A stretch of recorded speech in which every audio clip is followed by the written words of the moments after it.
नमस्कार, Asian public TV में आपका स्वागत है। एशियन पब्लिक बिजनेस न्यूज़ में टेस्ला ने इस साल के अंत में भारत में निर्यात के लिए जर्मनी में अपने प्लांट में राइट हैंड ड्राइव कारों का उत्पादन शुरू कर दिया है। कंपनी की योजनाओं से अवगत 3 लोगों ने राइटर्स को बताया, क्योंकि यह दुनिया के तीसरे सबसे बड़े कार बाजार में संभावित प्रवेश के साथ ही आगे बढ़ रहा है। टेस्ला की एक टीम के इस महीने के अंत में भारत का दौरा करने की उम्मीद है, ताकि एक स्थानीय कार निर्माण संयंत्र के लिए साइटों को देखा जा सके, जिसके लिए लगभग $2 बिलियन के निवेश की आवश्यकता होगी।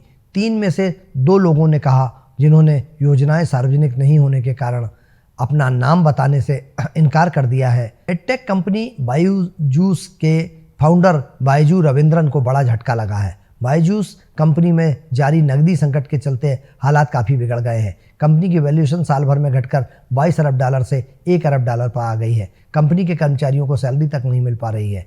अब बायजूस रविंद्रन को एक और धक्का लगा है। फोर्ब्स की दुनिया के अरबपतियों की नई लिस्ट में उनकी नेटवर्थ 0 आंकी गई है। बायजूस रविंद्रन साल भर पहले देश के सबसे युवा अरबपतियों की लिस्ट में शामिल थे। 1 साल पहले उनकी नेटवर्थ करीब 17,545 करोड़ रुपए थी। अब फोर्ब्स की बिलियनियर इंडेक्स 2024 के मुताबिक बायजूस रविंद्रन की नेटवर्थ में भारी गिरावट आई है। रविंद्रन की नेटवर्थ गिरकर $0 पर आ गई है। पिछले साल की लिस्ट के मुकाबले इस साल सिर्फ 4 लोग ही इससे बाहर गए हैं। इनमें से एक बायजू रविंद्रन भी है। पिछले 1 साल में जारी संकट के बाद ब्लैक रॉक ने एडटेक कंपनी बायजू की वैल्यूएशन $22 अरब से घटाकर $1 अरब कर दी थी। फेसबुक की पेरेंट कंपनी मेटा के फाउंडर मार्क जुकरबर्ग टेस्ला के मालिक एलन मस्क को पीछे छोड़कर दुनिया के तीसरे सबसे अमीर व्यक्ति बन गए हैं।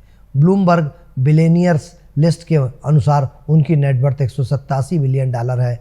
मेटा फाउंडर ने टेस्ला के मालिक एलन मस्क को संपत्ति के मामले में पीछे छोड़ दिया है। एलन मस्क $181 बिलियन संपत्ति के साथ विश्व के अमीर लोगों की लिस्ट में चौथे स्थान पर खिसक गए हैं। मार्च महीने की शुरुआत में मस्क इस लिस्ट में पहले स्थान पर थे।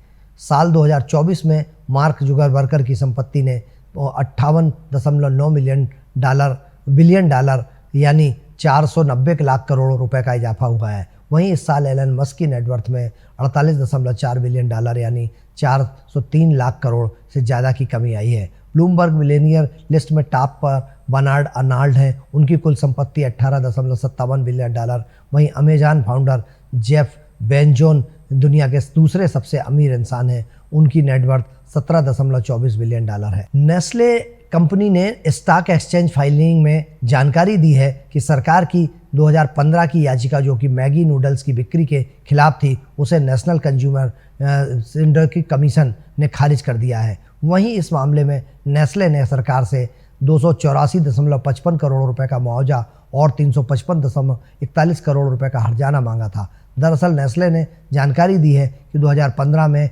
NCDRC के समक्ष union of India department of consumer affairs ने शिकायत दर्ज की थी, जिसमें कंपनी पर आरोप लगाया गया था कि कंपनी द्वारा जनता को खतरनाक डिफेक्टिव सामान और मैगी नूडल्स बनाकर बेची गई हैं।